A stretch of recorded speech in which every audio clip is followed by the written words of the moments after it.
Grandes genios e inventos de la humanidad. Seguro que antes de la época y el trabajo de Isaac Newton, las manzanas también caían al suelo. Pero nadie se lo había planteado. Simplemente era así. Isaac Newton se planteó las causas y se preguntó: ¿por qué tiene que caer la manzana siempre perpendicularmente al suelo? ¿Qué fuerza la atrae? En ese contexto, el inglés desarrolló la idea de la gravitación como una fuerza universal que se convertiría en la base de una de sus obras más importantes: Principios matemáticos de la filosofía natural.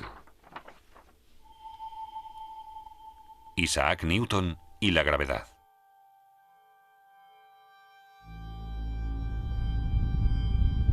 Los movimientos de los astros siempre han fascinado al hombre. Desde el principio de los tiempos, ha intentado averiguar las leyes subyacentes. 600 años antes de Cristo, el filósofo griego Anaximandro afirmó que la Tierra era un cilindro y que se encontraba en el centro del universo. En su interior ardía el fuego del infierno. Sobre ella se encontraba la bóveda celestial, y detrás de esta ardía otro fuego. A través de unos agujeros en la bóveda celeste translucían las llamas, eran las estrellas. Un paso más lejos fue Claudio Ptolomeo, que vivió en Alejandría en el siglo II después de Cristo. Él también veía la Tierra como el punto central del universo, pero para él, la Luna, el Sol y los planetas giraban en torno a la Tierra en trayectorias circulares fijas, las denominadas esferas. Con esa teoría, los astrónomos fueron capaces de predecir con más exactitud los eclipses de Luna y de Sol y la posición de los planetas. Pero es curioso. Era una teoría falsa la que les llevaba a la mayoría de estos resultados. Pasaron más de 100 años hasta que en el siglo XVI Copérnico desmontará esa visión de la Tierra como el centro del universo. El canónigo polaco afirmó que los planetas giraban en torno al Sol y entre estos planetas, la Tierra. Pero no fue capaz de demostrar su teoría. A principios del siglo XVII, el astrónomo Johannes Kepler consiguió pulir la concepción del universo de Copérnico mediante la observación precisa de los planetas y el descubrimiento de la regularidad matemática. Afirmó que los planetas no giraban en torno al Sol en órbitas circulares, sino elípticas.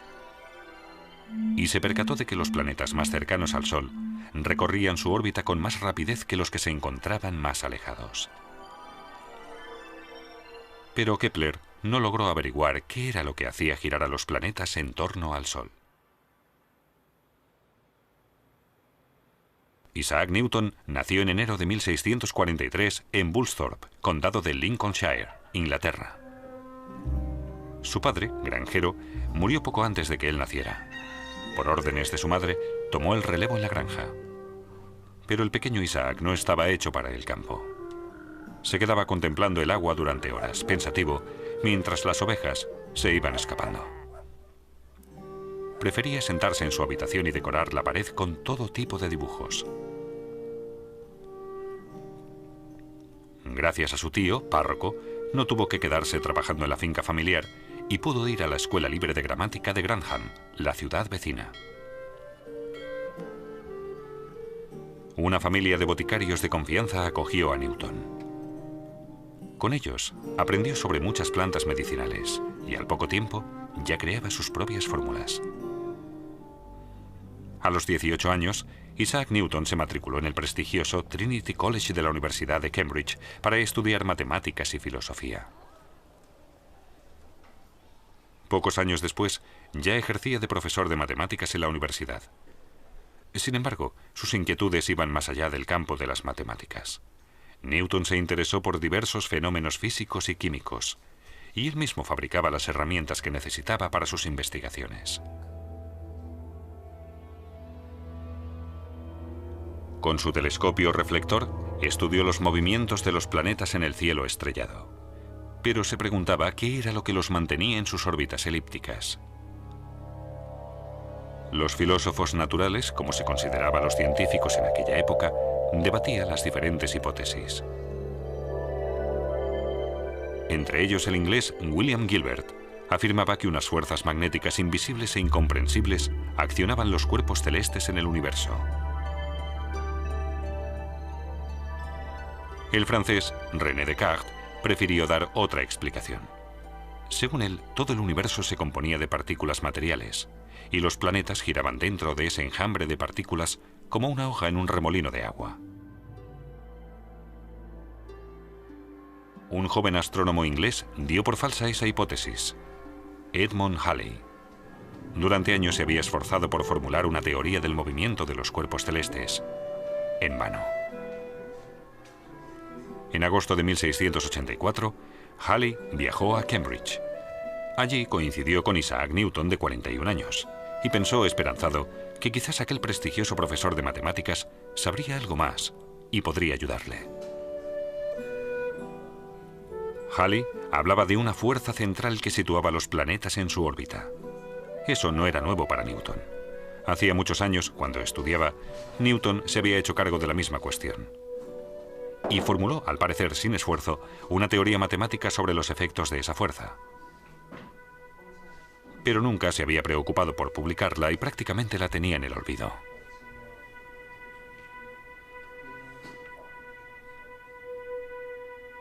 Halley vio la relevancia del trabajo de Newton y le empujó a compilar todas sus teorías en una gran publicación científica. Newton cedió y comenzó a trabajar en sus principios matemáticos de la filosofía natural.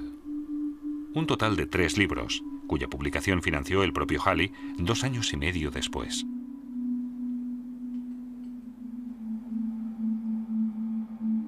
Newton formuló, entre otras, las 3 leyes que hasta hoy constituyen las bases de la mecánica. Esta es la primera ley. Todo cuerpo permanece en su estado de reposo o de movimiento rectilíneo uniforme, a menos que otros cuerpos actúen sobre él.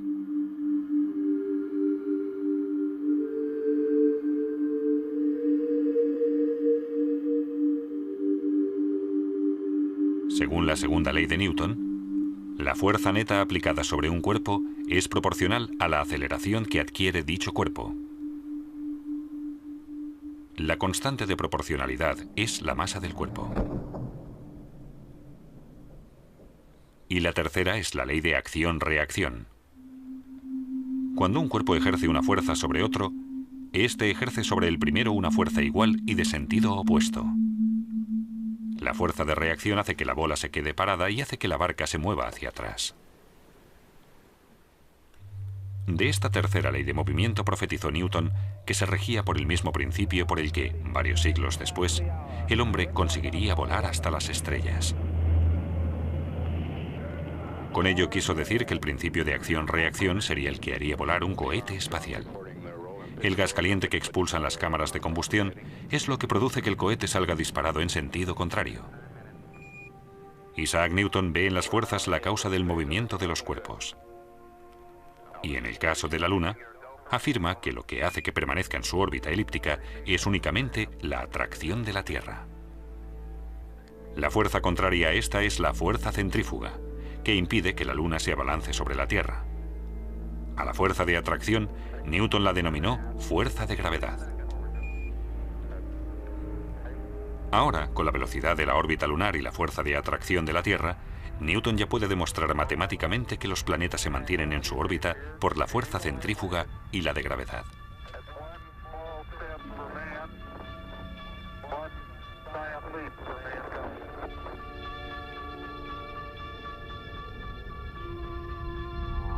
Pero Newton aún no está satisfecho.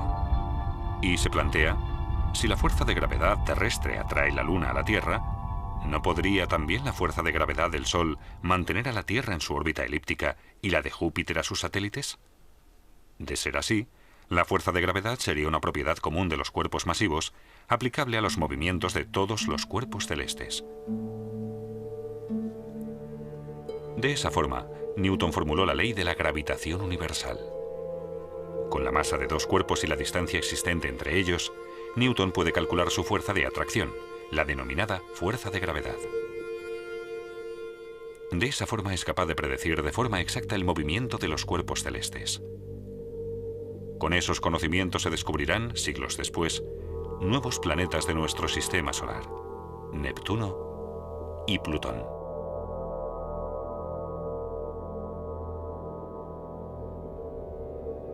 Con la ley de la gravitación de Newton se corrobora matemáticamente la concepción del mundo de Copérnico. Y por fin, se despejan las dudas sobre la Tierra. La manzana cae siempre perpendicularmente al suelo por la fuerza de gravedad y llega al suelo más rápido que una pluma debido a la resistencia del aire. Con el principio de la fuerza de gravedad, Newton también consigue explicar las mareas, alta y baja. Lo que influye sobre el nivel del mar es la fuerza de gravedad de la Luna. Hasta hoy, la ley de la gravitación de Newton constituye los pilares de la física clásica. Pero a principios del siglo XX llegaron Albert Einstein y su relatividad. El trabajo de Einstein revolucionó nuestra imagen del universo. El físico alemán desmontó la teoría de Newton que afirmaba que el espacio y el tiempo eran independientes uno de otro. Fue más lejos en sus escritos y afirmó que la gravedad influye en el transcurso del tiempo. En un planeta mayor y más pesado, el tiempo transcurre más despacio que en uno más pequeño y ligero. Newton describió la gravedad como una fuerza entre dos cuerpos. Einstein la percibe como una propiedad capaz de alterar el espacio y el tiempo. La gravedad de Einstein no solo afecta a los cuerpos, también tiene influencia sobre las ondas electromagnéticas y, por tanto, sobre la luz.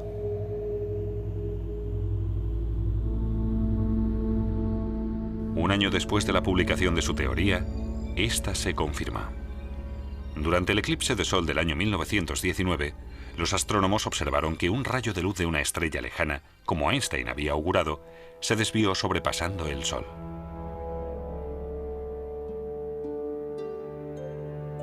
La teoría de Einstein se aplica en dimensiones raras con fuertes gravitaciones y elevadas velocidades.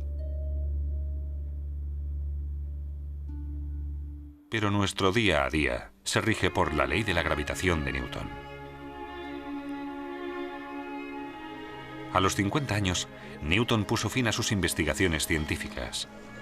En 1696 se asentó en Londres como director de la Real Casa de la Moneda y luchó contra la falsificación. En reconocimiento por sus aportaciones científicas, en 1705, a la edad de 62 años, la reina Ana le dio un espaldarazo y lo ascendió a la nobleza. Sir Isaac Newton murió a la edad de 84 años en Londres y se le enterró en la abadía de Westminster. En la actualidad, Newton sigue estando entre los científicos más importantes de la humanidad. No solo se le considera el creador de la física clásica. La física moderna también le debe las bases de la acústica y la aerodinámica. En el campo de la óptica, Newton descubrió que la luz se compone de colores espectrales. Y también descubrió los anillos de Newton, un fenómeno característico causado por la reflexión de la luz. A pesar de su éxito, Newton era consciente de las limitaciones de sus conocimientos científicos. En sus apuntes escribió: "No sé lo que puedo parecer al mundo, pero para mí mismo, solo he sido como un niño jugando a la orilla del mar y divirtiéndome al hallar de vez en cuando un guijarro más suave o una concha más hermosa que de costumbre, mientras que el gran océano de la verdad permanecía sin descubrir ante mí".